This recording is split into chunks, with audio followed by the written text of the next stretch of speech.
The laughter reached her before the sight did. Sauvé paused at the top of the servants' staircase, her hand frozen on the cold stone wall, her heart suddenly loud in her ears. She knew that laugh, low, intimate, meant for shadows and secrets. She had heard it once, years ago, when Aldrich had still pretended to court her. Before the wedding? Before the silence settled between them like a third presence in every room. She should turn back. She should return to her chambers, where the fire had gone cold, and her lady's maid had long since been dismissed for the evening. She should pretend she had heard nothing, seen nothing, felt nothing. That was what a proper duchess did. That was what she had done for 3 years now. But something pulled her forward, some treacherous instinct that whispered tonight would be different. Tonight, she would finally see with clarity what she had spent years refusing to acknowledge. The corridor stretched before her, dimly lit by guttering candles that cast jumping shadows on the silk-papered walls of Stormwick Hall. Music drifted up from the ballroom 2 floors below, where 300 guests celebrated the Duke of Ashford's birthday with champagne and false laughter. Sauvé had excused herself an hour ago, pleading a headache that no one cared enough to question. The sound came from the blue drawing room, her drawing room, the one she had redecorated herself, choosing the damask curtains and the French settee and the portrait of her mother that hung above the fireplace. She pushed the door open without knocking. The scene arranged itself before her like a painting of betrayal.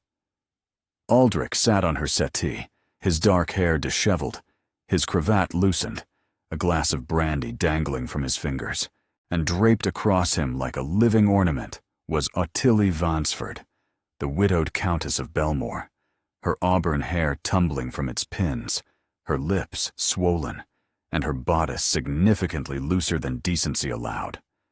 For a moment, nobody moved. Then Aldrich looked up, and Sauvé watched his expression shift through surprise, irritation, and finally something that made her stomach turn to ice: indifference. He did not push Ottilie away. He did not stand. He did not offer excuses or apologies, or even the pretense of shame. He simply raised one dark eyebrow, as if Sauvé were a servant who had interrupted at an inconvenient moment. "Was there something you needed?" His voice carried the faint boredom of a man who had never been denied anything in his life. Ottilie laughed, high and brittle, not bothering to adjust her dress. "Oh dear, the little Duchess has lost her way. I was looking for you." Sauvé heard her own voice, as if from a great distance, steady and hollow. "Your grandmother is asking for you downstairs." "Then tell her I'm occupied." Occupied. That was all she warranted. A single word of dismissal. 3 years of marriage, 3 years of silent dinners and separate bedrooms and polite smiles in public, and she did not even merit the courtesy of a lie. She had known about the affairs. One did not survive as Duchess of Ashford without learning which whispers to ignore and which servants could be trusted with secrets. She knew about the opera singer in London, the merchant's daughter in Bristol, the countless others whose names she had never learned because learning them would make them real. But this was different. This was her drawing room, her settee, her mother's portrait watching from above as her husband entertained his mistress beneath it. "Sauvé," Aldrich's voice sharpened with impatience. "Close the door. You're letting in a draft." She looked at him then, truly looked, perhaps for the first time since their wedding day. He was handsome still. Dark hair, sharp jaw, eyes the color of winter storms. But there was something rotten beneath the beauty, something spoiled and cruel that she had spent years pretending not to see. He thought she would close the door. He thought she would retreat to her chambers and weep into her pillow and appear at breakfast tomorrow with her composure intact. He thought she would endure this as she had endured everything else, because that was what wives did, because she had nowhere else to go. because he was a duke, and she was merely the daughter of a baron whose debts had been paid in exchange for her hand. She had been bought, and bought. Things did not leave. Of course, Sauvé said quietly. Forgive the intrusion. She closed the door with a soft click. Then she stood alone in the darkened corridor, her hands shaking, her breath coming in short gasps, while the sound of Ottilia's laughter leaked through the walls like poison. 3 years. 3 years of being invisible. 3 years of being tolerated rather than loved, displayed rather than cherished, used rather than wanted. And now there was something else. Something she had confirmed only this morning with the discreet doctor from the village. Something that changed everything. Sauvé pressed her palm flat against her stomach, against the secret growing beneath her ribs. Aldrich did not know about the child. No one knew. She had hidden the symptoms carefully, dismissed her lady's maid's concerns with vague excuses about rich food and seasonal ailments. This child would be the heir to Ashford, the future duke or duchess, the prize that Aldrich's grandmother had been demanding since the wedding night, the entire purpose for which Sauvé had been purchased and installed in this gilded prison. If she told him, she would never be free. She would become even more invisible, reduced to nothing but a vessel for his dynasty. The child would be taken from her the moment it drew breath, raised by nurses and tutors and the iron-willed dowager, while Sauvé faded into the wallpaper like every Ashford bride before her. She could not let that happen. She would not let that happen. Sauvé walked back to her chambers on numb legs, her mind spinning with impossible calculations. She had no money of her own, no connections who would risk the Duke's wrath to help her. But she had time, a few months before her condition became impossible to hide, a few months to plan something that duchesses did not do, something that would scandalize all of England. She reached her bedroom and locked the door behind her, leaning against it, as the weight of her decision settled onto her shoulders. She was going to disappear, and she was taking his heir with her. 3 years earlier, Sauvé Beckworth had believed in fairy tales. She had been 19, standing in her father's crumbling study, watching dust motes dance in the afternoon light, while Baron Beckworth explained that she was to be married. The words had washed over her in fragments. Duke of Ashford, ancient title, considerable fortune. She had not asked why a duke would want the daughter of an impoverished baron whose estate was mortgaged to the rafters. She had simply nodded, because that was what daughters did, because her father's hands had trembled when he spoke, because she understood without being told that this marriage was not a choice, but a rescue. The Beckworth debts would be paid. Her younger brother would keep his commission in the Navy. All it would cost was Sauvé herself. The marriage contract had been negotiated in a single afternoon. Her father had not asked if she was willing. Her opinion had not mattered. She was the eldest daughter of a failing house, and her beauty was the only currency they had left to trade. She had looked at Aldrich Vane during their single meeting before the wedding and seen a handsome face, an elegant manner.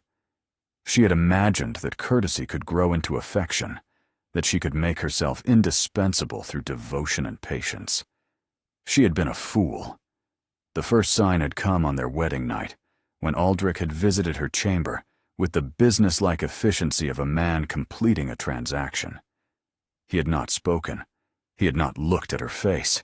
He had done what was necessary and left before she could gather the words to say anything at all. She had told herself it would be different once they were married, that the cold formality of their courtship would thaw into something warmer, that Aldrich's distant manner was simply shyness, or the reserve of a man who had been raised to hide his feelings. She had been so desperately naive. Months passed, and Aldrich remained a stranger who shared her surname but nothing else. He spent weeks in London while she managed his country estate alone. When they occupied the same room, he looked through her as if she were furniture he had long since stopped noticing. She had tried everything, learning his favorite dishes, studying the political issues he cared about, dressing in colors she knew flattered her. Nothing worked. Nothing penetrated the wall of indifference he had constructed between them.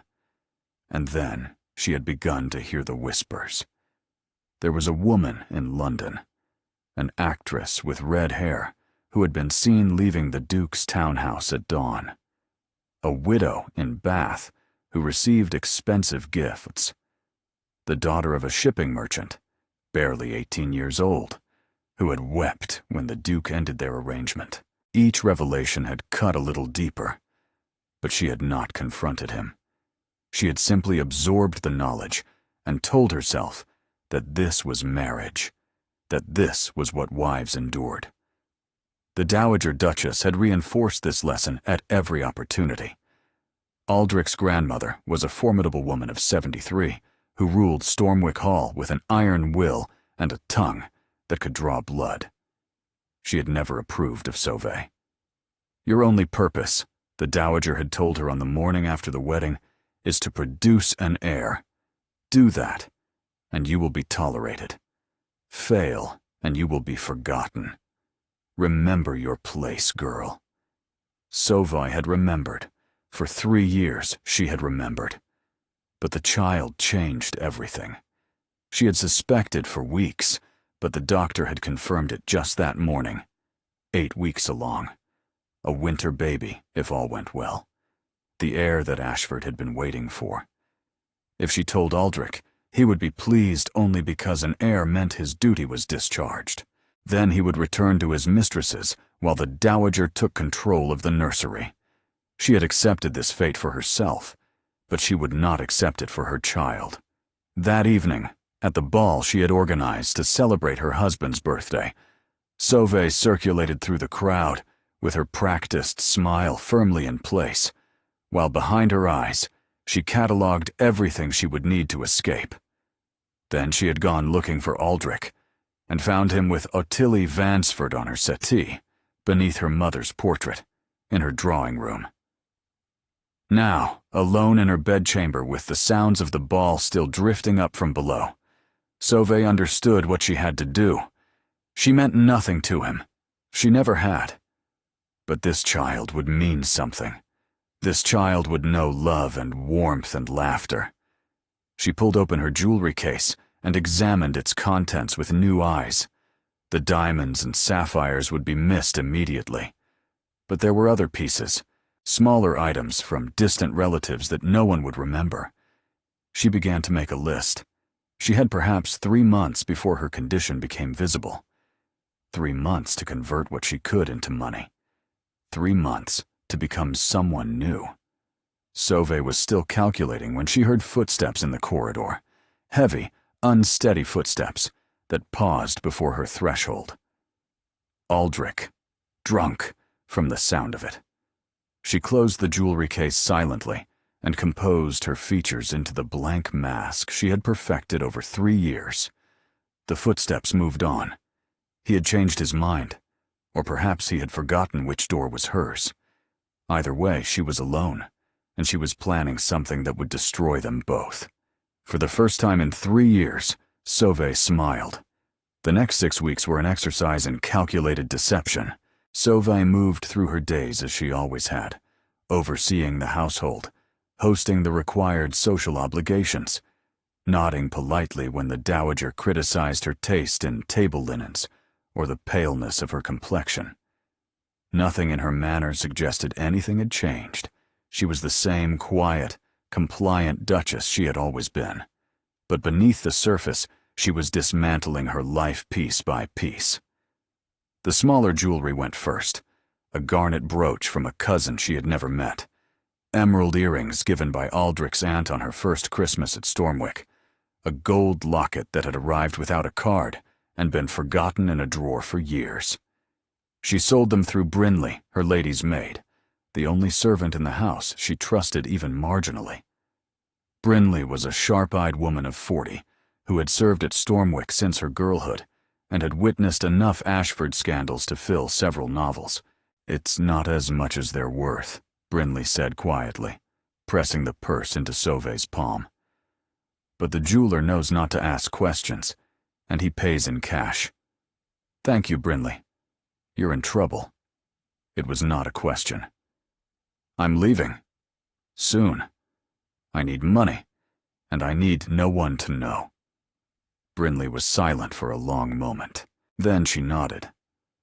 My sister has a cottage in Renford, 2 days' journey north near the coast. She takes in lodgers sometimes, women who need to disappear for a while. She doesn't ask questions either. Why are you helping me? Because I've watched you fade these past 3 years. Because no one deserves what they've done to you in this house.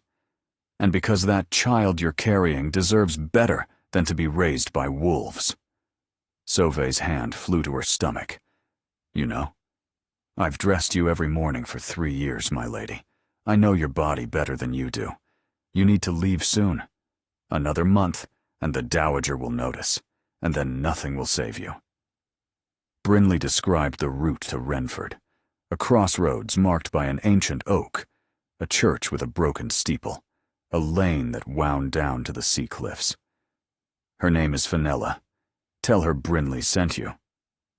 Each night after the household had gone to bed, Sauve would count her coins by candlelight. She kept a mental tally of everything she had sold, everything she still needed. She calculated how far the money would take her, how long it would last. The mathematics of escape were brutal. A coach ticket cost more than she had expected. Lodging would eat through her savings quickly. And she would need money for the baby, for clothes and supplies, and the services of a midwife. She worked through the numbers again and again, looking for ways to make them stretch further. She practiced living on less, taking smaller portions at meals, walking instead of calling for a carriage. She studied maps of the northern counties, memorizing roads and towns, calculating distances. The days blurred together in a haze of planning and performance.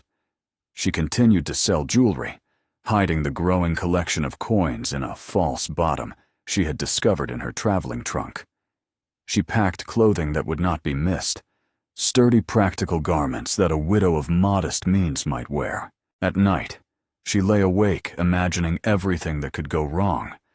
The coach that might be stopped by highwaymen, the innkeeper who might recognize her face from some portrait, the investigator who might follow her trail and drag her back before she ever reached safety. But beneath the fear, there was something else. Something that felt almost like hope. She was doing something. After 3 years of passivity, of accepting her fate, she was taking action. She was refusing to be a victim any longer. The confrontation came 3 days before she planned to leave. Sauve was in the morning room, reviewing menus with the cook, when Aldrich appeared in the doorway. He was dressed for riding, boots gleaming, crop tapping against his thigh. I need you in London next week. The Hartwell dinner. Grandmother insists we present a united front. I'm afraid that won't be possible. Aldrich's eyebrow rose. It was the first time she had refused him anything. I beg your pardon? I've been unwell. The doctor has recommended rest and country air. You look perfectly healthy to me. Appearances can be deceiving, my lord. I'm sure you of all people understand that. The barb landed. She saw it in the slight tightening around his eyes. His hand closed around her wrist, pulling her to her feet. You forget yourself.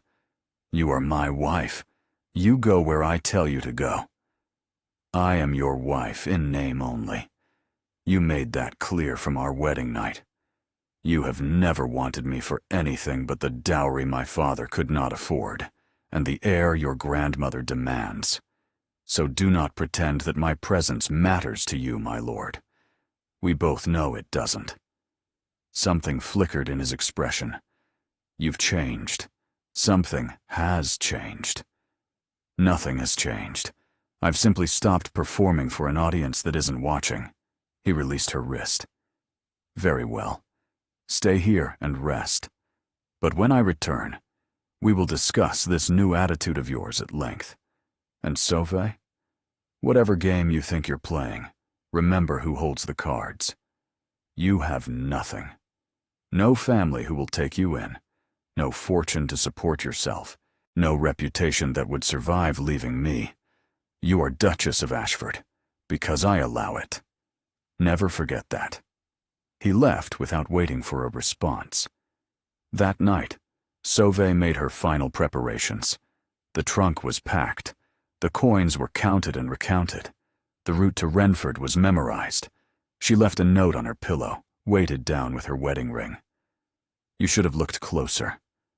At midnight, she crept through the servants' corridors and out through the kitchen entrance, her trunk carried by Brinley, who had insisted on seeing her safely to the road. "Live well," Brinley whispered fiercely. "Raise that child far from this cursed place. That's thanks enough." They embraced briefly. Then Sauvé turned and walked into the darkness. What she did not see was the figure watching from the upper window of the east wing. The Dowager Duchess stood very still, her hand pressed to the glass, her eyes tracking the two shapes moving down the lane until they disappeared into the night. She did not call out. She did not raise an alarm. She simply watched and smiled. The journey to Renford took 3 days, and each mile stripped away another layer of the woman Sauvé had been. She traveled by mail coach for the first leg, wedged between a sleeping merchant and a mother with 2 restless children. The seats were hard, the air thick with the smell of unwashed bodies and damp wool. Every stop brought the terror of being recognized, of someone looking too closely at the pale woman in the modest traveling dress who kept her face turned toward the window. But no one looked.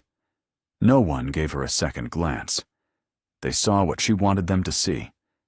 A widow, perhaps, traveling to stay with relatives. A governess on her way to a new position. For the first time in 3 years, her invisibility was a gift. The coach stopped at posting inns, where she ate meals she barely tasted, and slept in narrow beds that smelled of other travelers.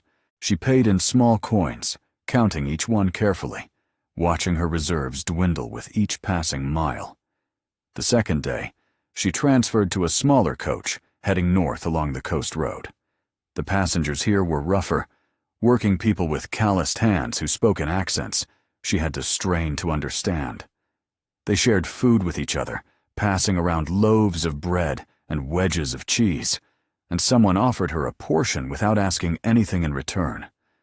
She almost wept at the kindness. It was so different from the cold politeness of the drawing rooms she had left behind, where every courtesy came with calculation attached. By the 3rd day, she was traveling alone in a farmer's cart, having paid the last of her smaller coins for passage. The farmer was an elderly man named Corwin, who asked no questions, and seemed content to let the silence stretch between them. The landscape had changed. The gentle rolling hills of Ashford had given way to wind-swept moors and rocky outcroppings, and finally, the distant glitter of the sea.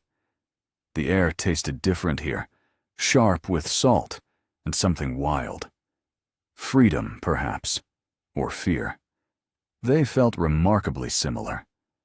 "Renford's just over that ridge," Corwin said finally. "Fishing village, mostly. Keeps to itself." "That suits me perfectly." He gave her a long look. "Running from something, are you?" "Running toward something." She touched her stomach briefly. "A new life." Corwin let her down at the edge of the village, refusing the coins she offered. "Keep your money, lass. You'll need it more than I do." Renford was smaller than she had imagined.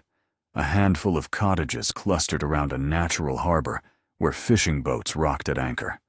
A single tavern with a weathered sign. A church with the broken steeple Brinley had described. She found the cliff path easily enough, a narrow track that wound along the headland, past wind-bent trees. The sea crashed against the cliffs below. Gulls wheeled overhead, their cries sharp in the salt air. The cottage appeared around a bend in the path, and Sauvé stopped to stare. It was small and weathered, built from local stone with a thatched roof that had seen better days. A vegetable garden struggled in the thin soil beside it. Laundry flapped on a line. It was nothing like Stormwick Hall, nothing like anything she had ever known. It was perfect. She knocked before her courage could fail her. The door swung open, and Sauvé found herself face to face with Fenella Marsh. The woman was perhaps 50, with iron-gray hair pulled back in a severe bun and eyes the color of storm clouds. Her face was weathered and unsmiling, her posture rigid with suspicion. "You're not from around here." It was not a question. "No, Brinley sent me. Your sister. She said you might have room for a lodger." "Brinley hasn't written in 6 months. How do I know she sent you?" "She gave me this, and she said to tell you that the oak by the crossroads still stands." Fenella took the paper, studied it, and then studied Sauvé again. "You're in trouble. Running from a husband, by the look of you. Those hands have never worked a day in their life. And you're with child, though you're trying to hide it. How did you? I've seen enough women pass through here to know the signs." Fenella stepped back from the doorway. "Come in, then. But understand this. Whatever trouble follows you, I won't have it landing on my doorstep. If someone comes looking, you were never here. Agreed?" "Agreed." The cottage interior was sparse but clean. A fire burned in the hearth, casting dancing shadows across whitewashed walls. Sauvé sat by the fire, and for the first time in 3 days, allowed herself to breathe. She had made it. She was here, at the edge of the world. But even as relief washed through her, she noticed Fenella watching her with an expression that was not quite welcoming. "You can stay. But first, you're going to tell me exactly who you're running from. And don't lie. I'll know if you do." Sauvé looked into those storm-gray eyes and understood that her test was just beginning. The fire popped and hissed in the silence as Sauvé weighed her options. She could lie. She could invent a simpler story. An abusive merchant husband. A family that had cast her out. Fenella might believe it. But something in the older woman's steady gaze told her that lies would not survive long in this cottage. Fenella had spent years helping women disappear. She knew the shape of desperation. "My husband is the Duke of Ashford," Sauvé said quietly. "I left him 3 days ago. No one knows where I've gone." Fenella's expression did not change, but her hand stilled on the mending she had picked up. "A duchess. In name only. I was purchased to produce an heir. When I failed to conceive quickly enough, my husband lost what little interest he had. For 3 years, I've been invisible in my own home, while he paraded his mistresses before me, and his grandmother reminded me daily of my inadequacy. And now you're with child." "Yes, 14 weeks along, perhaps 15 now." Sauvé touched her stomach. "If I had stayed, the child would have been taken from me. Raised by nurses and tutors, taught to be cold and cruel like every Ashford before it. I would have been reduced to nothing." Fenella set down her mending. "So you ran." "I ran? With what? What resources do you have?" Sauvé withdrew the purse of coins, far lighter now after 3 days of travel. "This, and some jewelry I haven't sold yet. It's not much. But I can work. I can learn. I'm not afraid of hard labor." Fenella actually laughed at that, a short, harsh sound. "You've never scrubbed a floor in your life, girl. Look at those hands." "Then they'll toughen.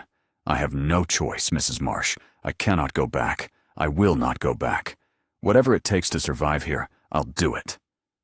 Fenella studied her for a long moment. Then she rose and crossed to a cupboard, withdrawing a bottle and 2 small glasses. She poured whiskey into both and pressed one into Sauvé's hands. "Drink. You look like you need it." The whiskey burned going down, but it spread warmth through Sauvé's chest. "I've helped 17 women disappear over the years," Fenella said, settling back into her chair. "Wives running from husbands who beat them. daughters escaping fathers who would sell them into marriage. She took a long sip of her own drink. But I've never hidden a duchess before. I'm not a duchess anymore. I'm no one. That's not how the law works, girl. You're still his property in the eyes of the world. If he finds you, he can drag you back. Have you declared mad and locked away? Take that child the moment it's born and never let you see it again. Sauve's hands tightened on the glass.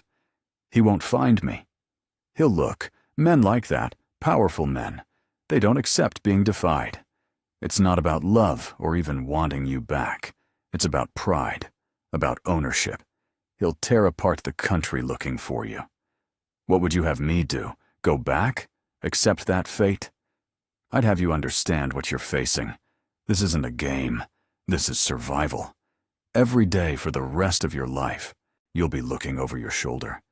Every stranger could be someone sent to find you. Are you prepared for that? Sauve thought of her child growing up in that house of ice, learning to be cruel because kindness was weakness. I'm prepared. I have to be. Fenella nodded slowly. Something in her expression shifted, hardening into what might have been respect. Then we have work to do. First, you need a new name. Sauve is too unusual, too memorable, something plain, common. Marin. Marin Thatcher. A widow whose husband died at sea. You're here to start fresh, take in sewing to support yourself. Marin. The name felt strange on Sauve's tongue, like wearing someone else's clothes, but it was a disguise she could grow into. Marin Thatcher. I can be her. You'll have to be, starting now. Fenella rose, moving to the window to peer out at the darkening sky. The villagers don't ask questions, but they notice everything. Tomorrow, I'll introduce you around. We'll establish your story. After that, you keep your head down, you work hard, and you pray that no one comes looking. Sauve stood, joining her at the window. The sea was turning dark as the sun sank toward the horizon. Why are you helping me?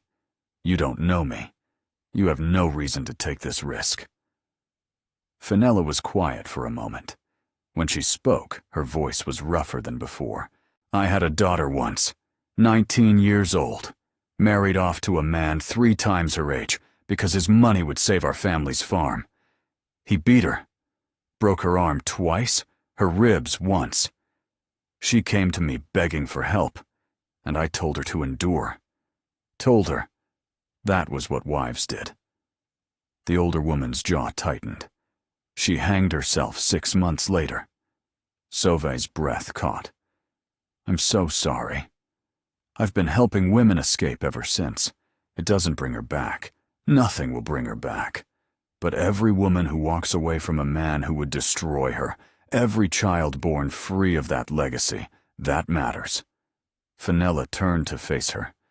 You matter, Marin Thatcher. That child matters. Don't make me regret helping you. I won't. They stood together in the gathering darkness, 2 women bound by secrets and survival. And somewhere, hundreds of miles to the south, a duke was about to discover that his invisible wife had vanished. 2 months passed. Sauve, who was learning to think of herself as Marin, discovered that transformation was not a single dramatic moment, but a slow accumulation of small changes.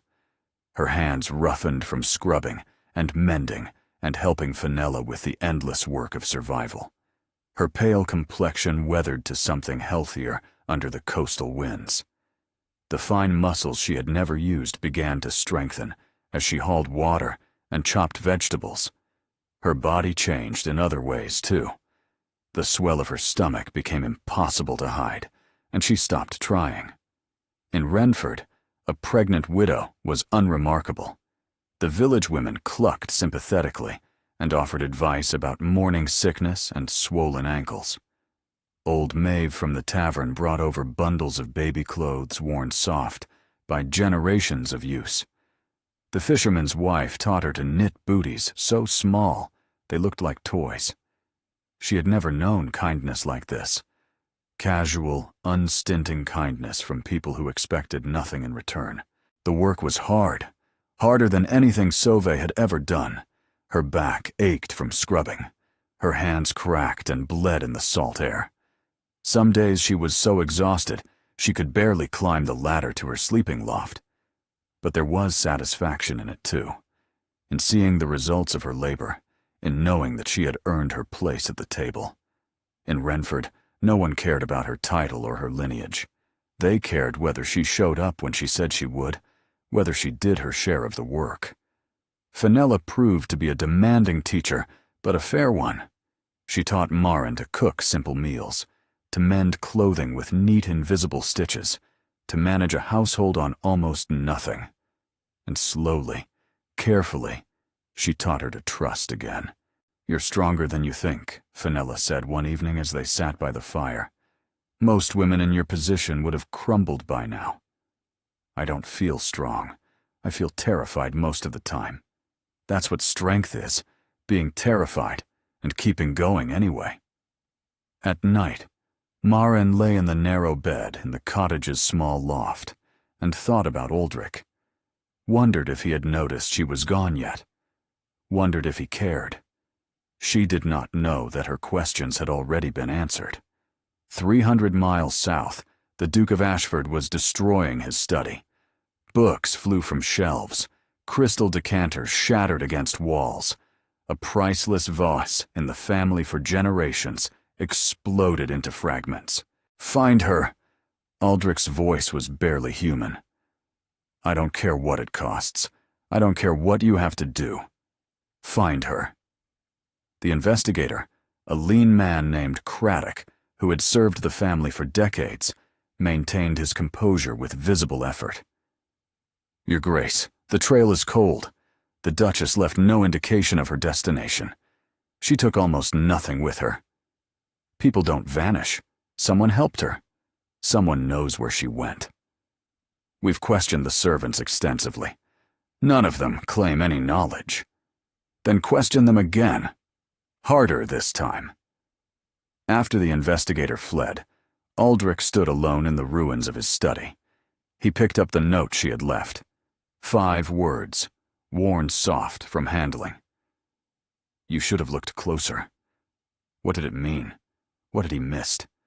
She was just Sauvé, quiet, invisible Sauvé, who nodded when spoken to and never caused trouble. Except she wasn't anymore. She was gone.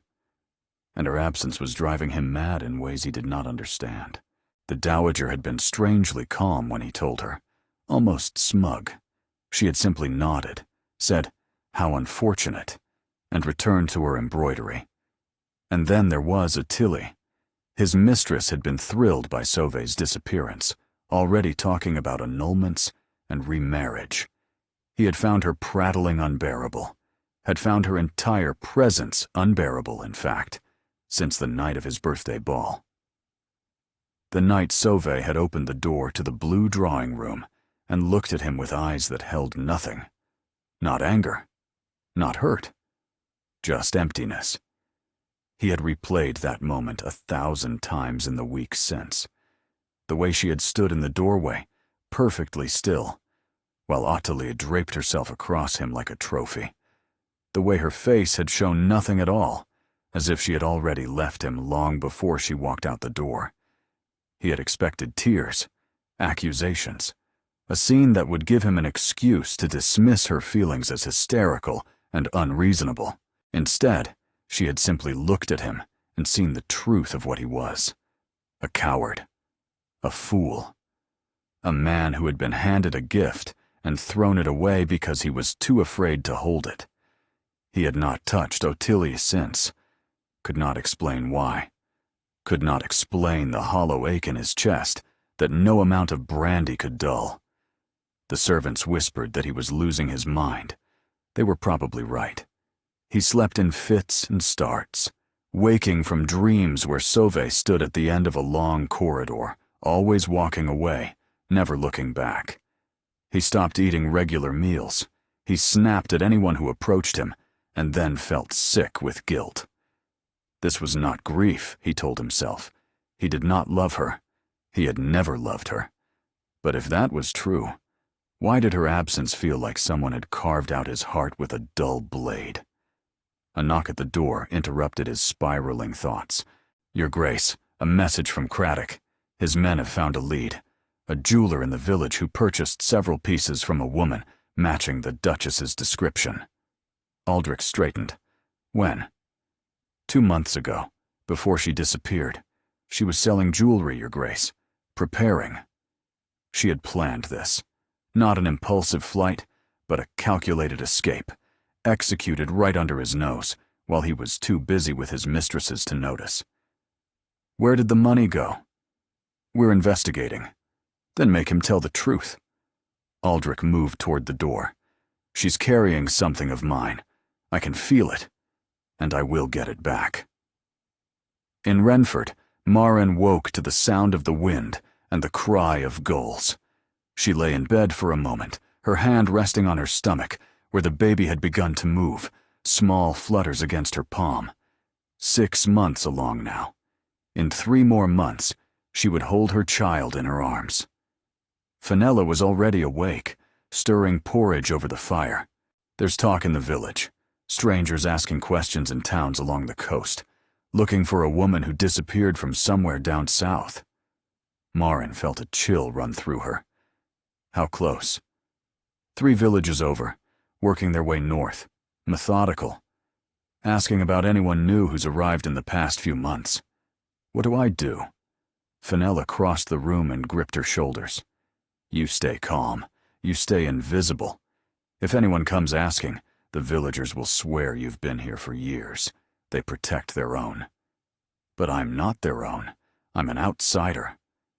You've been here 2 months. You've worked alongside them, broken bread with them. That makes you ours. Fenella's grip tightened. Don't run again, Marin. Running now would only draw attention. We hunker down. We wait. We pray they pass us by. Marin nodded, but her hands were shaking. The Duke of Ashford did not forgive. He did not forget. And he was coming. The strangers arrived in Renford on a gray December morning. Marin saw them from the cliff path, where she had been gathering winter herbs for Fenella's remedies. 2 men on horseback, their coats too fine for this rough country, their bearing too rigid for simple travelers. They dismounted at the tavern and went inside, and she watched from a distance as the village seemed to hold its breath. She did not run. Running would draw attention. Instead, she continued her slow walk along the cliff path, her basket of herbs clutched to her chest, her pulse racing beneath her calm exterior. By the time she reached the cottage, Fenella was waiting at the door. "I saw them." The older woman pulled her inside and closed the door firmly. "They're asking about a woman. Dark hair, pale complexion, well born by her manner. Arrived sometime in the past 3 months. They're showing a miniature portrait." The wedding portrait. Aldrich had commissioned it the week after their marriage. Would the villagers recognize her? Her face had changed, weathered by wind and sun. Her hair was different now, pulled back in a simple braid rather than elaborate curls. But her eyes were the same. "What do we do?" she whispered. "We wait. Old Maeve will send word if they're coming this way. In the meantime, you stay inside. Don't go near the window." The hours crawled past like years. Marin sat by the fire, her hands folded over her swelling stomach, listening to every sound outside the cottage. The wind, the gulls, the distant crash of waves. Every creak of the floorboards made her flinch. Every shadow at the window made her breath catch. She thought about the investigators, moving through Renford with their questions and their coins. She imagined them knocking on doors, showing the miniature portrait, offering money that most villagers had never seen in their lives. £50 could change a family's fortunes. It could mean a new fishing boat, or a dowry for a daughter, or medicine for a sick child. Would anyone be tempted? She had been here only a few months. She was still an outsider in many ways, still learning the rhythms and relationships of this tight-knit community. Why would they protect her when the cost of betrayal was so low and the reward so high? She thought about Aldrich, somewhere far to the south, waiting for news. What would he do when the investigators reported back? Would he come himself? Or would he send more men with more money and more authority? Would he try to take her by force, arriving in the night with armed guards and legal documents?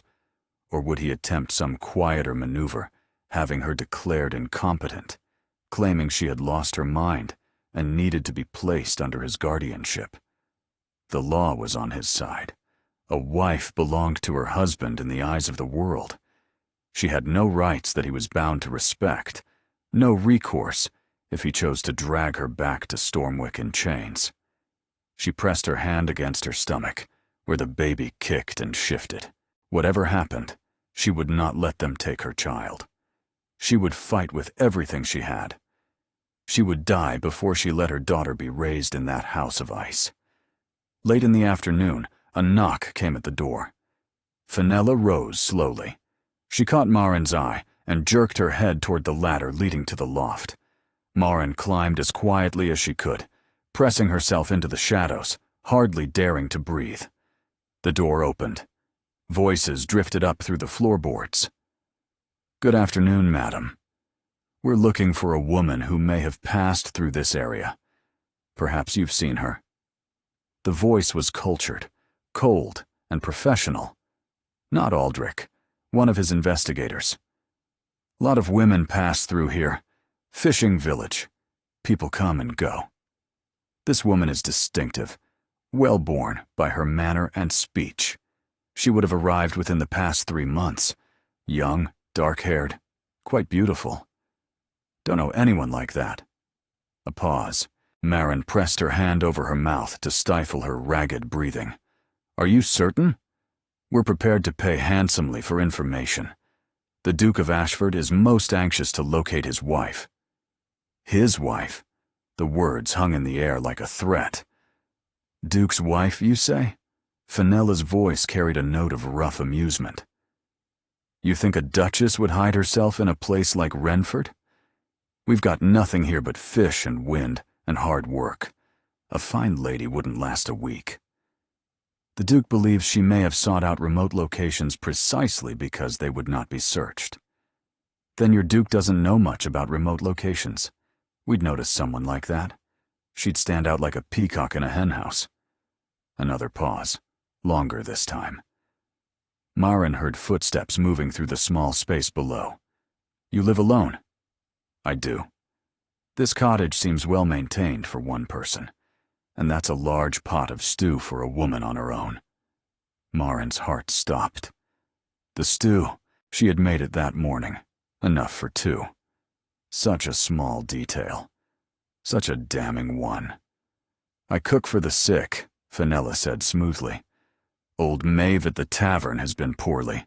I bring her meals when I can." "How charitable." The voice was skeptical. "We'll be staying in the village tonight. If you remember anything, we're offering £50 for information leading to the Duchess's location. £50. More money than most villagers would see in a year." "I'll keep that in mind." The door closed. Footsteps retreated down the path. Marin stayed frozen in the loft until Fenella's voice drifted up. "They're gone. For now." She descended on shaking legs. Fenella stood by the window, watching the 2 figures on horseback make their way back toward the village. "They didn't believe you." "No, but they couldn't prove anything either. They'll search the village tonight. Ask more questions. Offer more money. Someone might talk. Then I should leave. And go where? You're 6 months pregnant in December. You'd freeze before you reached the next village." Fenella gripped her shoulders. "Trust the villagers, Marin. They've protected secrets before. It's all we can do." That night, Marin lay awake, listening to every sound. The wind howling off the sea, the rattle of the shutters, the distant bark of a dog. But somewhere in the long, dark hours, something shifted inside her. She was tired of being afraid, tired of running, tired of waiting for the blow to fall. If he found her, she would not go quietly. She would fight, for herself and for her child. Dawn came gray and cold. Fenella was standing by the window when Maren descended from the loft. They're leaving, heading south, back the way they came. Maren joined her at the window. She watched the two horsemen disappear over the ridge. Is it over? For now. But they'll be back. Or others, like them. Your husband isn't going to stop searching. No, he isn't. They stood together in the pale morning light, watching the empty road. Maren understood now that safety was an illusion, that she would never be truly free as long as Aldrich drew breath. But she had survived. The village had protected her. She was stronger than she had been. Let him come, she thought. Let him find me. She was not the woman he had married anymore, and she would make him understand that one way or another. He came in February. The winter had been brutal, storms lashing the coast with freezing rain and howling winds that kept everyone huddled by their fires. Maren's belly had swelled until she could barely climb the ladder to her sleeping loft. Fenella had moved her downstairs, setting up a cot by the fire where she could rest more comfortably. The baby was due in 6 weeks. 6 weeks until she held her child. 6 weeks until everything changed again. She had stopped expecting the knock at the door. 2 months had passed since the investigators had come and gone. Other strangers had arrived in the village since then, ordinary travelers seeking shelter from storms, and each time Maren had hidden and waited and emerged unscathed. She had begun to believe she might actually be safe. The knock came just after sunset on a Tuesday evening. Fenella was in the village, delivering supplies to Maeve. Maren was alone, stirring a pot of soup on the fire, her back aching. She did not answer at first. The knock came again, more insistent. "Fenella Marsh," a voice from outside, deep and commanding. "I know she's here. Open the door." Maren's blood went cold. She knew that voice, had heard it across dinner tables and in darkened corridors, had heard it dismiss her, ignore her, reduce her to nothing with a single careless word. Aldrich.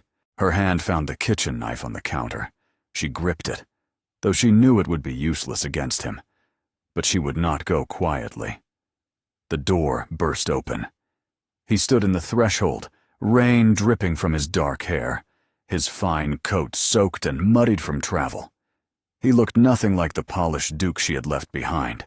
His face was gaunt, his eyes wild, his jaw shadowed with days of stubble.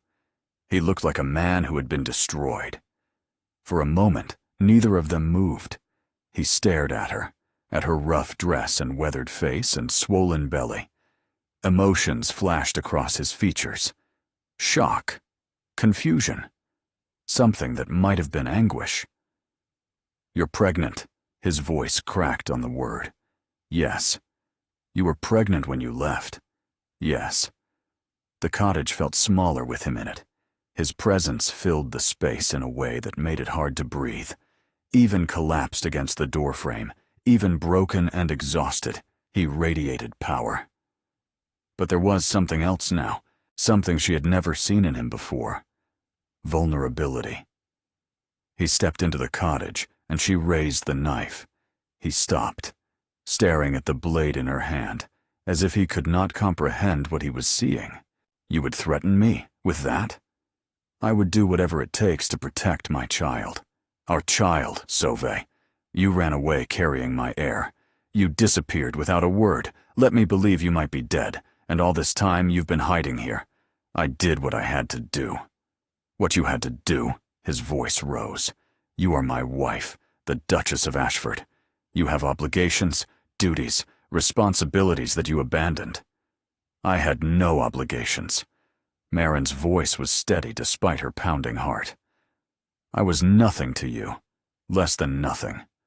A broodmare purchased to produce an heir, then discarded the moment you realized I wasn't entertaining enough to hold your attention. That's not— Don't lie to me. She cut him off, her voice sharp. Not now. Not after everything. I spent 3 years watching you parade your mistresses through our home. 3 years of being invisible, being ignored, being reminded at every turn that I was tolerated, not wanted. You never saw me. Aldrich, you never wanted to see me. He flinched. Actually flinched, as if her words had struck him physically. I didn't know, he said quietly. You didn't want to know. There's a difference. The silence between them was absolute. Rain drummed against the roof. The fire hissed softly in the hearth. Aldrich moved to one of the chairs by the fire, collapsing into it as if his legs had given out. He buried his face in his hands, and Maren watched with something between satisfaction and bewilderment. This was not the confrontation she had imagined. She had expected rage, demands, physical force. She had not prepared for this. 3 months, he said through his fingers. I've been searching for 3 months. I've barely slept. Barely eaten. Every village, every town, every rumor. I've followed them all. He looked up, and his eyes were red-rimmed. I thought you might be dead. I thought I might find your body in some ditch, frozen and alone. You would have been free. You could have married Ottilie, started fresh. Why would you care if I was dead? Because it would have been my fault. The words hung in the air like a confession. I read your note 1,000 times. You should have looked closer. I couldn't understand what it meant. And then I started remembering the dinner parties where you sat in silence while Ottilio laughed, the mornings when you avoided my eyes, the way you stopped speaking to me entirely, and I never noticed because I wasn't paying attention. You weren't paying attention because I didn't matter. You mattered. His voice broke. I was just too much of a coward to admit it. Maren stared at him, the knife still clutched in her hand. You're lying. I'm not. He met her eyes. I cared more than I wanted to, and that terrified me. So I pushed you away. Drowned it out with women who made me feel nothing. That doesn't excuse anything. No, it doesn't. He stood. I'm not here to drag you back, Sauvé. I came because I had to see you. Had to know you were alive. Had to say the things I should have said years ago. And what things are those? He took a shaking breath. That I'm sorry. That I was wrong. That you deserved so much better than what I gave you. That I love you. That I have loved you since the day we married. And I was too afraid to let myself know it. The knife clattered to the floor. The door opened behind her. Fenella stood in the threshold, taking in the scene with sharp eyes. The Duke collapsed by the fire, the Duchess with tears streaming down her face, the knife on the floor between them. Well, she said flatly, this is unexpected. 3 days passed. Aldrich did not leave. He took a room at the tavern, though the villagers treated him with barely concealed hostility. He came to the cottage each morning, sat in the chair by the fire, and waited. He did not demand anything. Did not argue or threaten or try to assert his authority. He simply waited, as if he understood that he had lost the right to ask for more. Maren did not know what to do with this version of her husband. She had prepared for battle. She had steeled herself against manipulation and lies and threats. She had not prepared for a man who looked at her with haunted eyes and said nothing, asking for nothing, simply present in a way he had never been during their marriage. The days fell into a strange routine. Aldrich would arrive at the cottage in the morning, help with whatever tasks needed doing, and leave again at sunset. He chopped wood. He mended fences. He carried water from the well. He never complained. Never mentioned that his hands were blistering, that his muscles ached, that this work was beneath his station. He simply showed up, day after day, and did what needed to be done. Fenella watched the situation with narrowed eyes. "He's still a duke," she said on the second evening, after Aldrich had returned to the tavern. "Whatever pretty words he's spinning, he still has power over you. The law is on his side. I know. If he changes his mind, decides to drag you back by force, there's nothing we could do to stop him. I know.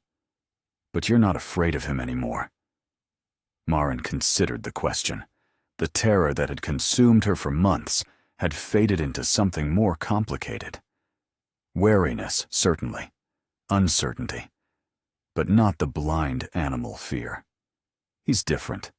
The man in that cottage is not the man I married. Something broke in him while he was searching for me. Men can pretend. Yes. But I don't think he's pretending. I think he's actually seeing me for the first time, and he doesn't like what he sees in himself. On the third day, Aldrich arrived at the cottage with a different demeanor. Resolved, he asked to speak with her privately, and Fenella, after a long, suspicious look, retreated to the village. They sat across from each other by the fire, the space between them charged with unspoken history. "I've been thinking," Aldrich said quietly, "about what you said, about the life you lived at Stormwick Hall. I made myself remember the things I tried not to see." "And what did you remember?" "The dinner parties, where my grandmother criticized your dress while I said nothing. The times Atili touched my arm in front of you, and I pretended not to notice. The morning after my birthday, when you looked at me like I was a stranger, and I told myself it didn't matter. It mattered. I know. What I did wasn't just neglect. It was cruelty. Systematic cruelty that I dressed up as indifference so I could pretend I wasn't responsible." Maren's hands tightened in her lap. "You were responsible. I know. And I know that no apology can undo 3 years of damage. No words can restore what I took from you." He leaned forward. "But I want you to know that I'm not asking you to forgive me. I'm asking for the chance to become someone worthy of the second chance I know I don't deserve. What does that mean? It means I'll leave, if that's what you want. Go back to London. Tell everyone you died. Let you live your life in peace. You'd be legally dead. Free to remarry. Free to raise our child however you choose. Free of the Ashford name forever." The offer hung between them, enormous and impossible. "You would do that?" "I would do anything. Anything to prove that I've changed." Maren stared at him, trying to reconcile this broken man with the cold husband who had looked through her for 3 years. "Your grandmother," she said finally. "She knew I was leaving. I saw her watching from the window as I walked away. She never raised the alarm." Aldrich's expression flickered with surprise, then understanding. "She wanted you gone. She wanted the child. She knew I would never let the child be raised at Stormwick. So she let me run, hoping I would disappear forever. Then you could remarry, produce another heir." "That sounds exactly like her." Bitterness edged his voice. "If we go back, if we ever go back, she cannot be part of our daughter's life. Not as a grandmother, not as an influence, not at all." "Agreed. And the title, the estates, the inheritance. Our daughter will inherit everything. There will be no pressure for a male heir. The Ashford line has never passed through a daughter. Then it will now. Or it will end with you." He did not hesitate. "Then it will pass through her. I'll have the lawyers make it ironclad. No one will be able to take what's hers. One more thing. When we return to London, you will stand before society and acknowledge what you did. The affairs, the cruelty, all of it. You will make clear that I left because you drove me away." Aldrich paled. "That's a high price." "It's the truth. And our daughter deserves a father who can face the truth, no matter how painful." He was silent for a long moment. "Done. Whatever it takes. Whatever you need, I'll do it." Maren looked at him. She did not know if it would be enough. She did not know if the wounds would ever fully heal. But she knew that he meant it. Every word, every promise. "Stay," she said quietly. "Stay in the village until the baby is born. Let me see who you are when you're not performing for society, and then we'll decide what comes next." Hope blazed across his face. "Thank you. Don't thank me yet. This isn't forgiveness. It's a test. I understand." He rose, moving toward the door, but he paused at the threshold. "The note you left. You should have looked closer. I finally understand what it meant. Do you? You were right there. Everything I could have wanted, right there in front of me. And I was too blind to see it." His voice dropped. "I'm looking now, Sauvé. I see you. And you are extraordinary." The weeks that followed were unlike anything Maren had experienced. Aldrich stayed in the village, as promised. He took meals at the tavern, walked the cliff paths, and helped the fishermen repair their nets when storms damaged them. He made no demands on her time, did not push for conversations she was not ready to have. But he was present, consistently, quietly. Present in a way he had never been during their marriage. The villagers watched him with suspicion at first. A duke doing manual labor was unheard of. But Aldrich worked without complaint, his fine hands blistering and then callousing, his aristocratic bearing softening into something more human. Old Corwin began nodding to him in the mornings. Maeve at the tavern stopped spitting in his ale. The children who had hidden from him started approaching, curious about the tall stranger who chopped wood and mended fences. Maren observed all of this from a distance, trying to understand what she was seeing. "He's not what I expected," Fenella admitted one evening. "I've seen plenty of lords and their like. They come to the coast for sport sometimes, shoot birds and trample crops and leave without a backward glance. He's different. He's trying to prove something. Maybe. Or maybe he actually is different." Fenella shrugged. "People can change. Not often. But it happens." As her due date approached, Maren found herself seeking out Aldrich's company more often. They walked the cliff paths together, her hand in his arm for balance. They talked about books they had both read, about poetry, about philosophy. They walked in silence for a while one afternoon. The only sounds the crash of waves below and the cry of gulls overhead. The cliff path was familiar now, worn smooth by Maren's daily walks. "Tell me about your father," she said suddenly. "You've never talked about him." Aldrich was quiet for a long moment. When he spoke, his voice was rough.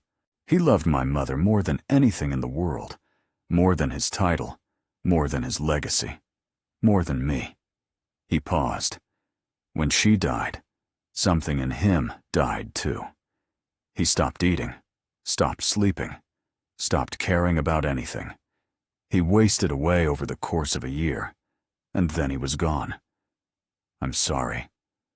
I was 12 years old enough to understand what had happened, young enough to blame him for leaving me." Aldrich's jaw tightened. "My grandmother took over after that. She raised me to believe that love was weakness, that caring about anyone made you vulnerable, that the only safe course was to feel nothing at all. And you believed her. I believed her, because the alternative was too painful. If I admitted that I was capable of love, I would have to face the fact that my father had chosen to die rather than stay with me." His voice cracked. "It was easier to pretend I didn't care about anyone. Easier to keep everyone at a distance. Including me. Especially you." He stopped walking, turning to face her. "You terrified me from the moment we met. I looked at you, and I felt something I had spent my whole life trying to avoid. So I pushed you away. I hurt you before you could hurt me." Maren's eyes filled with tears. "You succeeded. I know, and I will never forgive myself for it." They talked about everything except the past for days after that. Until one evening, a week before the baby was due, when she could no longer avoid it. They were sitting in the cottage, Fenella having tactfully retreated to visit Maeve. The fire burned low, casting dancing shadows across the walls. "I need to know something," Marin said quietly, "and I need you to tell me the truth." "Ask." "Ottilie, was she the only one, or were there others?" The question had haunted her for years. She needed to know the truth, however painful. Aldrich was silent for a long moment. Then he spoke. "There were others. 6, over 3 years." He met her eyes. "I won't insult you by claiming they meant nothing. At the time, I told myself they were distractions, meaningless encounters that helped me avoid thinking about my own emptiness. But that doesn't excuse it. Nothing excuses it. Why wasn't I enough? You were more than enough. That was the problem." He ran a hand through his hair. "Every time I looked at you, I felt something terrifying. So I drowned it out with women who made me feel nothing. That doesn't make sense. None of it made sense. I was broken long before I met you. Broken by watching my father wither away after losing my mother. Broken by a grandmother who taught me that love was weakness." He stood, pacing the small room. "None of that is an excuse, but it's the truth of who I was. And now? Now I know that I love you, that I have loved you since our wedding day, when you walked toward me in that church and I felt my heart stop. That I was so afraid of losing you, that I pushed you away before you could leave. You hurt me. I know, and I will carry that guilt for the rest of my life." Marin's eyes filled with tears. "I wanted so badly to be enough for you. I tried everything. I learned your favorite foods, studied the topics you cared about, dressed in colors I thought you'd like. And it made no difference. You still looked through me." Aldrich crossed the room, lowering himself beside her chair, his hands finding hers. "You were always enough, more than enough. The failure was mine, not yours." His voice trembled. "I was so afraid of losing you that I pushed you away before you could leave. And then you left anyway, and I understood what I had done." The tears spilled down her cheeks. "I don't know if I can forgive you." "You don't have to forgive me. Not today, not ever, if that's what you need." He raised her hands to his lips. "But know this. I will spend every day for the rest of my life trying to be worthy of you, whether you take me back or not." Marin looked at him through her tears, at the man who had been her husband, and her jailer, and her tormentor, at the man who was now offering everything he had, without asking for anything in return. She did not know if she could trust him. She did not know if the wounds would ever fully heal. But she knew in that moment that she loved him, had always loved him, even when it hurt. "Stay," she whispered. "Stay with me tonight. Not as my husband. Just stay." He rose and settled beside her on the cot, wrapping his arms around her carefully, mindful of her swollen belly. They stayed that way through the long night, neither sleeping, neither speaking, simply existing together in a way they never had during their marriage. And somewhere in those quiet hours, something that had been broken began to heal. The baby came on a March morning when the first signs of spring were beginning to soften the harsh coastal landscape. Marin's labor started at dawn. Fenella sent Aldrich to the village for the midwife, and he went without argument, though his face was pale with terror. "He'll wear a hole in the floor of that tavern," Fenella said dryly, as she helped Marin through the first contractions. "Never seen a man so terrified. He's not supposed to be here. Men don't stay for births." He refused to leave the village, said he wasn't going to miss another moment of your life.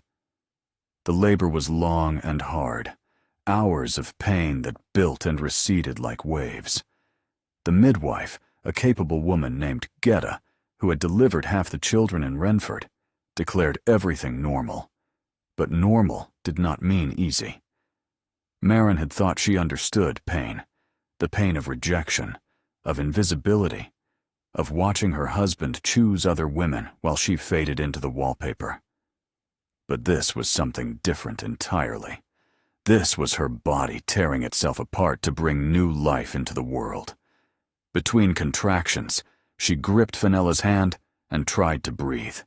She focused on the ceiling beams, counting the knots in the wood, trying to find patterns in the grain. Anything to distract from the waves of agony that crashed over her again and again. Aldrich stayed by her side through the long hours, holding her other hand when the contractions came, wiping her forehead with cool cloths. His face was pale, his eyes wild with helpless terror. He had never done anything like this before, had probably never been in the same room as a laboring woman. Men of his class were supposed to pace in distant drawing rooms, waiting for news. But he stayed. "You don't have to be here," Maren gasped between contractions. "Yes, I do." His voice was steady, even though his face was pale. "I've missed too much already. I'm not missing this." "It's not—" Another contraction seized her, and she cried out, gripping his hand so hard she felt the bones shift. "It's not proper." "I don't care about proper. I care about you." He pressed his lips to her forehead. "I care about being here, about being present, about finally showing up when it matters." By late afternoon, Maren was exhausted. Her body had been working for hours, pushing toward a goal that seemed impossibly distant. She gripped Fenella's hand and pushed when Geta told her to push, her entire being focused on this single overwhelming effort. "I love you," Aldrich whispered as another contraction crested. "I love you, and I'm so sorry for everything. And you can hate me forever. But please, please come through this. Both of you. Please." She did not have the breath to respond, but she squeezed his hand, and she did not let go. And then, as the sun began to set over the sea, her daughter was born. The cry that filled the cottage was the most beautiful sound Maren had ever heard. Geta placed the baby on her chest, and Maren wept with joy and overwhelming love. "A girl," Geta announced, "healthy and strong. A girl. Not the heir Aldrich needed. Not the son the Ashford legacy demanded." Maren looked at her daughter's face, at the tiny features already so perfect, and felt a protective love unlike anything she had ever experienced. This child would be loved. This child would be free. The door opened, and Aldrich appeared in the threshold. He had clearly been pacing for hours. His hair was disheveled, his coat abandoned somewhere.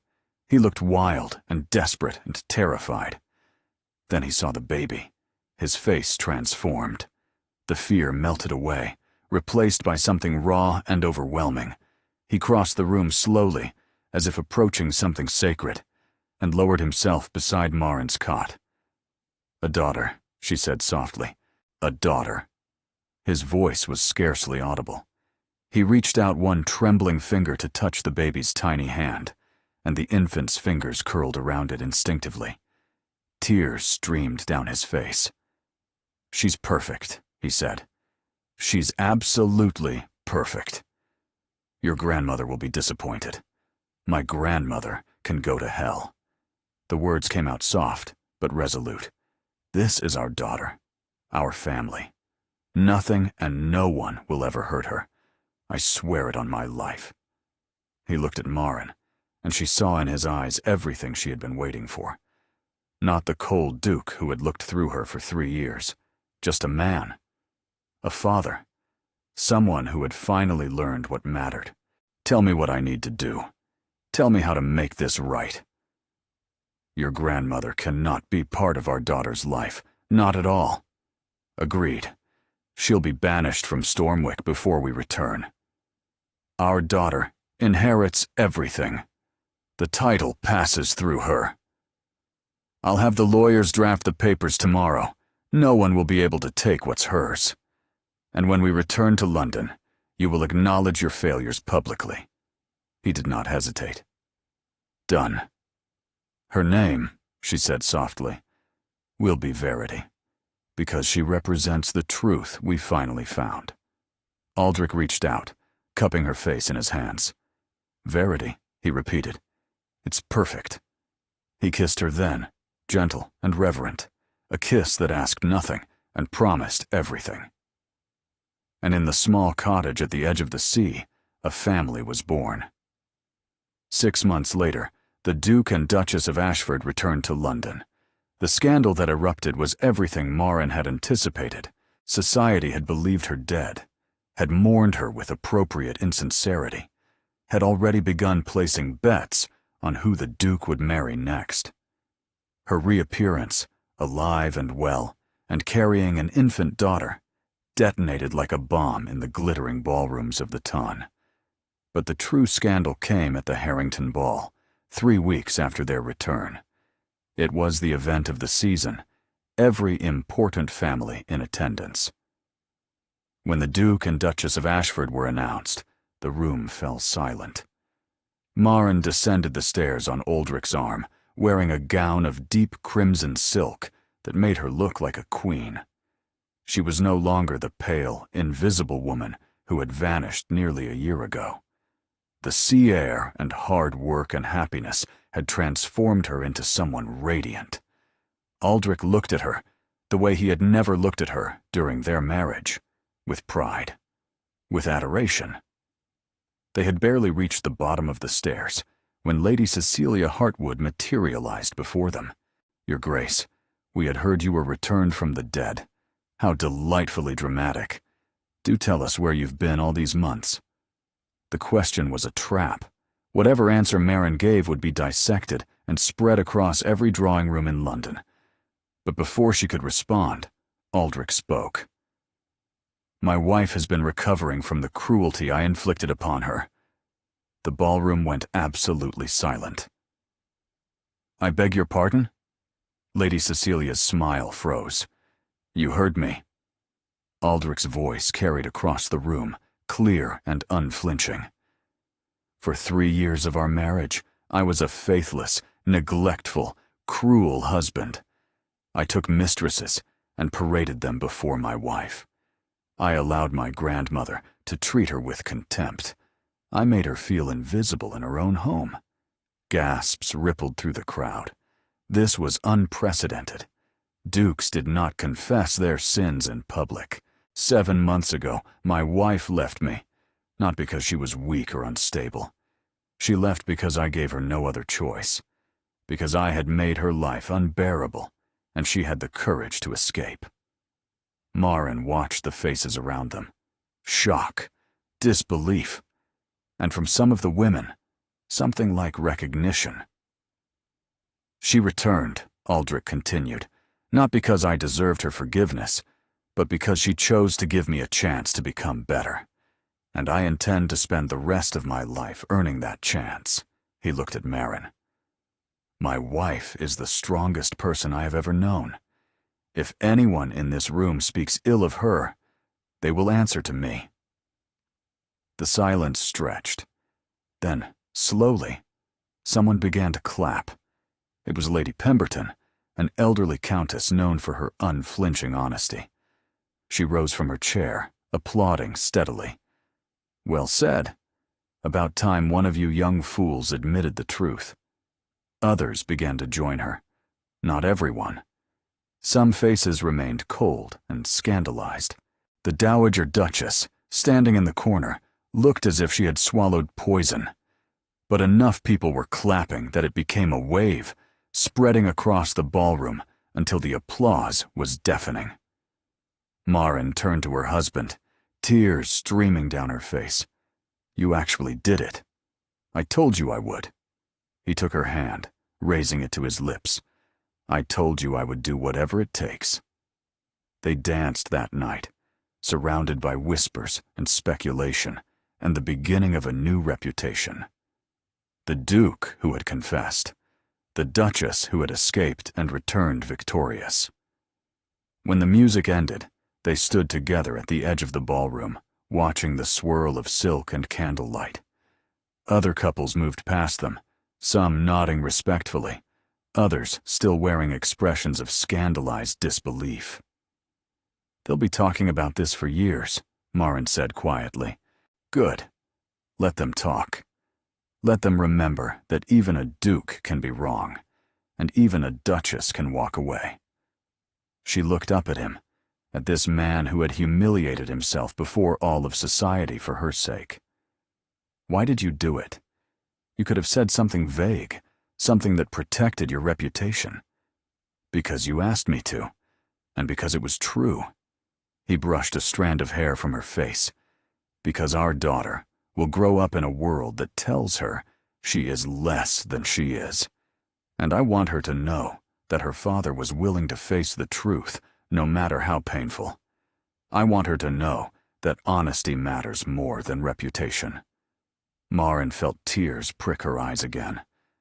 "The man I married would never have said that. The man you married was a coward who didn't deserve you. I'm trying to become someone who does." They left the ball early, slipping out through a side entrance to avoid the crush of carriages at the front. The night air was cool and clean after the heat of the ballroom. In the carriage, Aldrich took her hand.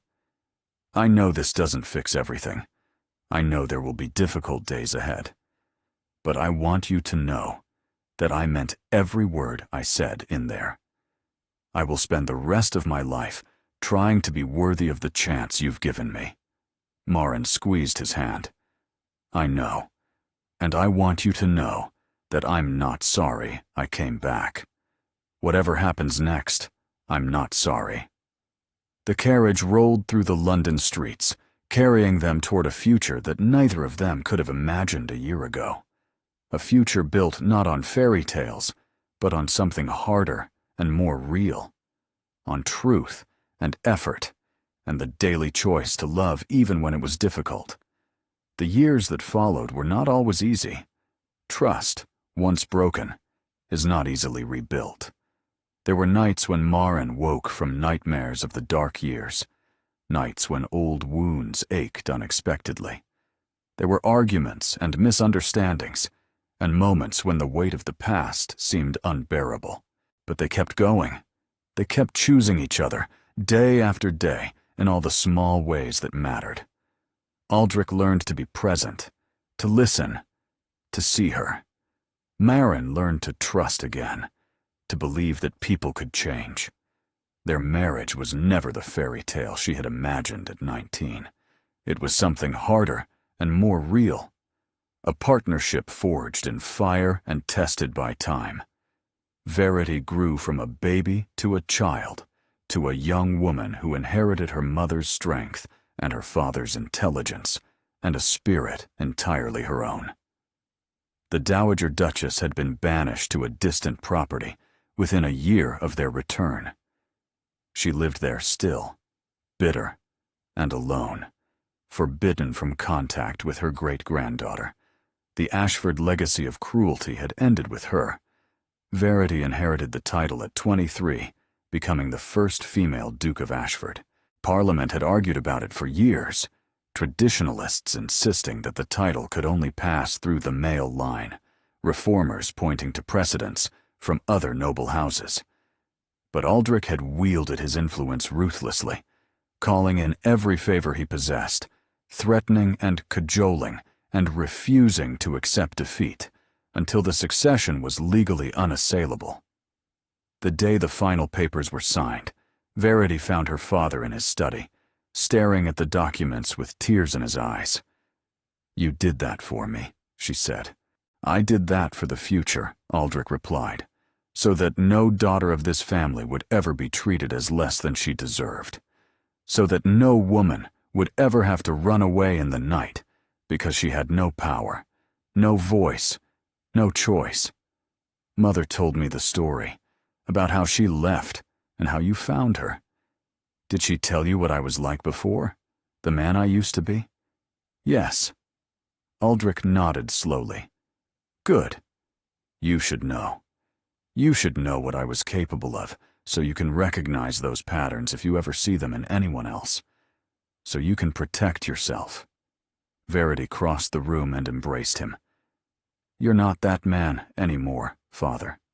No. But I was. And I never want you to forget that people can change, but they have to choose it. Every day, they have to choose it. Verity grew up watching her parents navigate their complicated relationship. She saw the way her father looked at her mother, with wonder and gratitude and something like reverence. She saw the way her mother held her ground, refusing to diminish herself for anyone, speaking her mind even when it was uncomfortable. She learned from both of them. You could have given up on him, Verity said once, when she was old enough to understand their history. After everything he did. Why didn't you? Marin considered the question carefully. Because I saw who he could be. Because he was willing to do the work. Because somewhere, under all that armor, there was someone worth loving. She paused. And because I loved him, even when it hurt, even when it seemed impossible. Was it worth it? Marin looked across the garden to where Aldrich was playing with their grandchildren, his face alight with joy.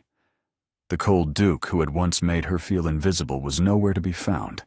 In his place was a man who had learned to love, imperfectly, but wholly. Yes, she said. It was worth it. On their 20th wedding anniversary, Marin and Aldrich returned to Renford. The journey north felt different this time. No more hiding, no more fear. They traveled openly in a fine carriage, stopping at comfortable inns, and everywhere they went, people treated them with the respect due their station. But Marin found herself missing the simplicity of that first journey, when she had been no one, when she had been free. The cottage still stood at the edge of the cliff, exactly as she remembered it. The thatched roof had been replaced with slate, and the garden was overgrown, but the bones of the place remained. Fenella had passed away peacefully 5 years before, in her sleep, with Marin holding her hand. She had left the cottage to Marin in her will, along with a letter that Marin still kept in her jewelry box. You were the daughter I should have saved, the letter read. You and Verity gave me a reason to believe that things could be different. Thank you for that gift. Marin had kept the cottage exactly as it was, a memorial to the woman who had saved her when she had no one else. She paid a local family to maintain it, and she returned every few years to walk the cliff paths and remember. They walked the familiar route together now, as they had done so many times during those strange months of testing and rebuilding. The sea crashed against the rocks below, unchanged after 20 years. Gulls wheeled overhead, their cries carrying on the wind.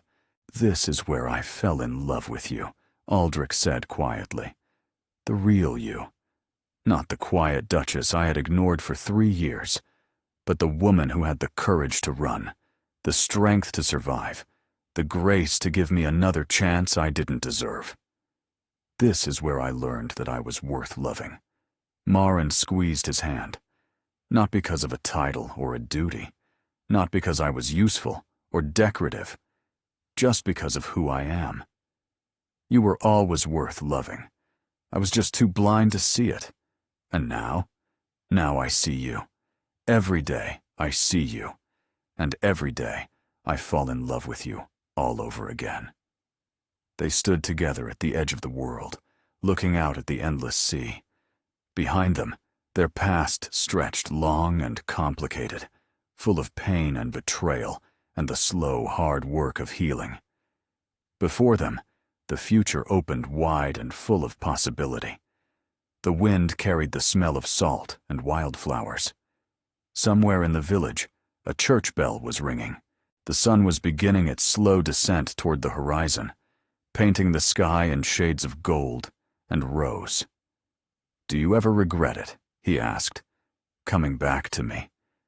giving me that chance. Marin considered the question. The honest answer was complicated. There were still moments when old wounds ached, when echoes of the bad years surfaced unexpectedly. There were still nights when she woke from dreams of that cold house, of empty corridors and dismissive glances, and the sound of Otilia's laughter behind closed doors. But those moments were fewer now. The good days far outnumbered the bad, and the life they had built together, the family they had created, the love that had somehow survived everything they had done to destroy it, that was real. That was worth every painful step of the journey. "I regret the years we lost," she said finally. "I regret the pain we both went through. I regret that it took something as drastic as me disappearing for either of us to face the truth." She paused, looking out at the sea that had witnessed so much of their story. But coming back, giving you that chance, believing that people could change. She turned to face him, cupping his face in her hands. "That I will never regret, because look at us now. Look at who we've become." He kissed her there, on the cliff path where their real story had begun. Not the story of a duke and a purchased bride, but the story of two broken people who had somehow found their way back to each other, who had learned that love was not a fairy tale, but a choice, made again and again, in all the small moments that added up to a lifetime. And when they finally returned to the cottage, hand in hand, the setting sun painted the sea gold and crimson, and somewhere in the distance a child laughed, and the gulls wheeled overhead, and life was very good. Thank you for being here.